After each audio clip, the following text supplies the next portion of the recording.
J'ai expliqué l'objet de ma mission.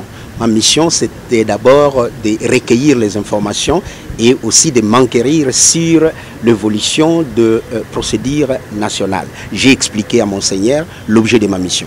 Après avoir compris le sens de sa mission, son Excellence Monseigneur Fidèle lui a fait part de quelques préoccupations sur la violation des droits des hommes. Les incidents malheureux qui se passent dans différents endroits du pays. Les incidents malheureux qui se passent dans différents endroits du pays. Notamment au Kasaï, au Nord Kivu, au Sud Kivu, au Tanganyika, à Kinshasa avec les manifestations. Appel au calme et à la retenue, puisque c'est de mon mandat également de faire la prévention avant que les crimes ne se commettent.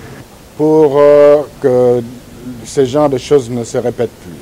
Pour que ce genre de choses ne se répètent plus.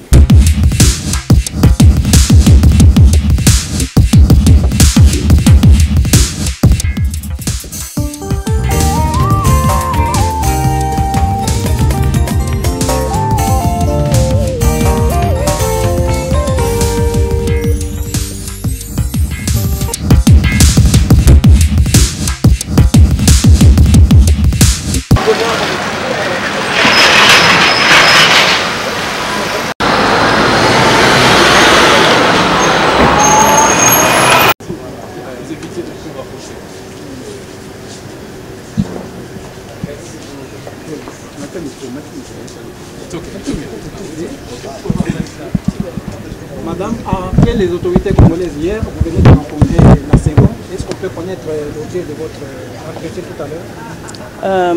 I believe it is important to meet with all parties that are concerned in the unfortunate events that are happening.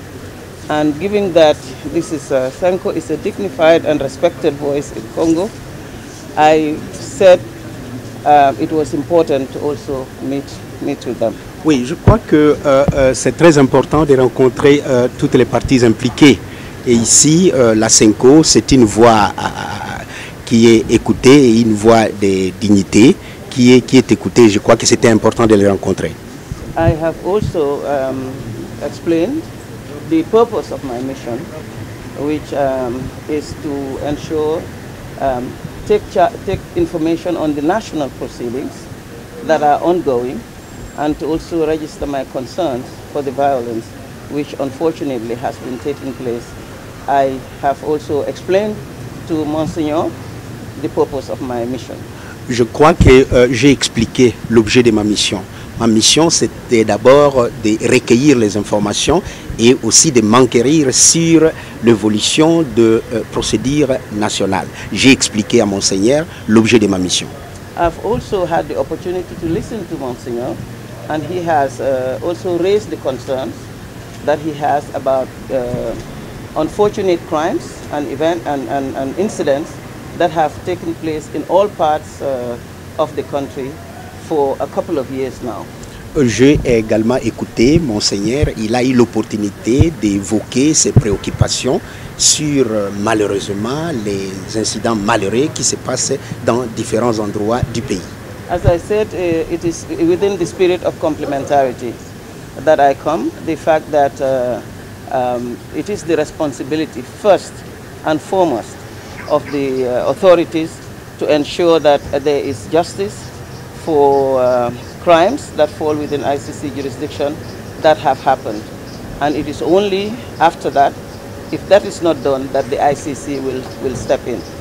Comme je l'ai dit, je suis venu m'enquérir sur le niveau, l'évolution des procédures au niveau national.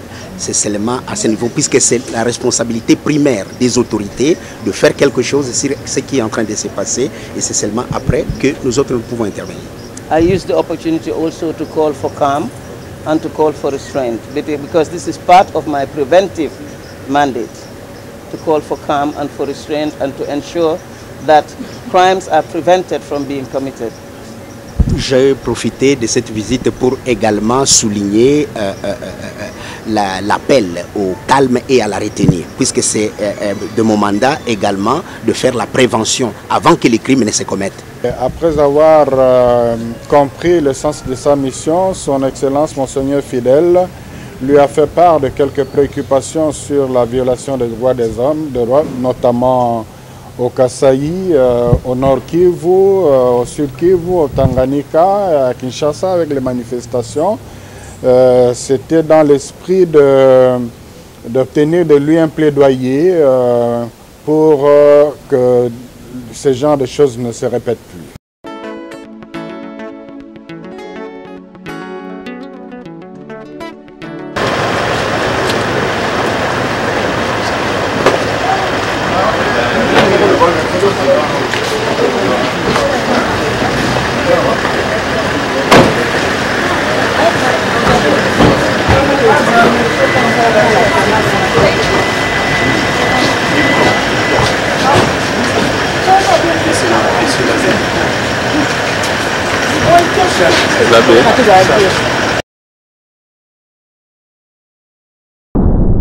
Le programme de vulgarisation de l'accord de la Saint-Sylvestre et de la résolution 2348 de l'ONU pour un processus électoral de qualité.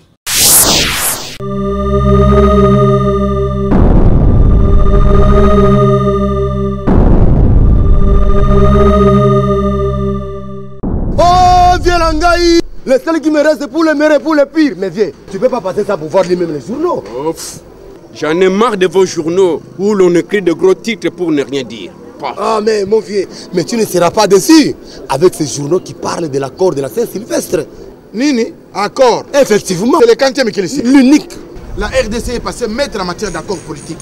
Moi, je préfère m'occuper de mes problèmes plutôt que de me faire distraire par des politiciens véreux et avides d'argent. Vous avez totalement raison. Voilà. Même cet accord-là ne sera pas respecté. Mais voyons, que dit tout de même cet accord? Nous ne perdons rien en écoutant. Les élections doivent avoir lieu au plus tard fin décembre 2017. Hein? Aujourd'hui, nous sommes quelle date? La date d'aujourd'hui. Je donne raison à mon ami qui a dit tout à l'heure que c'est de la simple distraction des politiciens. Toi au moins tu as compris. On a dit plus tard. Et alors? Ce n'est pas encore tard. Ah bon? On a repoussé en 2018. Donc nous sommes dans les bons. Nous pouvons aller jusqu'en 2020. On sera toujours dans les plus tard. Arrête, dis. Tu ne comprends pas ce que tu dis. Sais-tu ce que signifie plus tard et au plus tard? Oh, voyez, c'est ça la conséquence de ne pas beaucoup étudier. Monsieur, pensez-vous comprendre mieux le français que ces politiciens?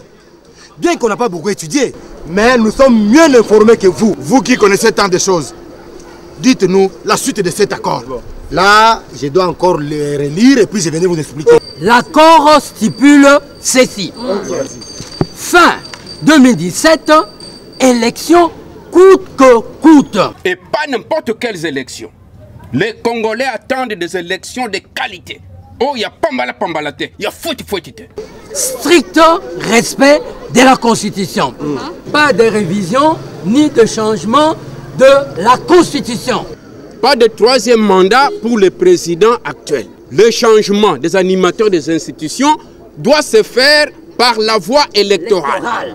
Le respect obligatoire des institutions et des lois de la République, des droits de l'homme et des libertés des citoyens par tous. L'organisation des élections présidentielles, législatives, nationales et provinciales dans un délai de 12 mois. Vous avez suivi? Ils ont dit 12 mois et non 18 mois ou 24. Là, je donne raison à ceux qui parlent des glissements. Peuple congolais, oyez! Oyez! Peuple congolais, ouvrons les yeux pour qu'on ne nous trompe plus de nouveau en 2018. Allez, la suite, continue. On doit publier le calendrier préélectoral et électoral dans un délai convenu, conformément à la loi. Et la nomination du Premier ministre, issu du RASOP par le président de la République, dont la mission gouvernementale sera avant tout le bien-être de la population et l'organisation des élections. La mise en place d'un comité national de surveillance de l'accord et du processus électoral, c'est ça. La redynamisation de la CENI. la bonne foi des acteurs politiques est exigée pour son application. La bonne foi. Voilà. Gage de la décrispation politique, qui veut dire la libération des politiciens et le retour de tous les exilés politiques. L'implication de la communauté internationale est très importante. Selon la résolution 2348 de l'ONU. Si la communauté internationale ne s'implique pas, nos politiciens n'appliqueront jamais cet accord. Voilà en grosso modo ce que dit l'accord de la Saint-Sylvestre. Au nom de la paix, de l'honnêteté intellectuelle et politique, Nous appelons tous les Congolais de s'approprier de cet accord et de l'appliquer à la lettre pour garantir le bonheur des Congolais. Le programme de vulgarisation de l'accord de la Saint-Sylvestre et de la résolution 2348 de l'ONU pour un processus électoral de qualité. Produit par le CALCC et l'AETA avec l'appui des CNCD 11-11-11.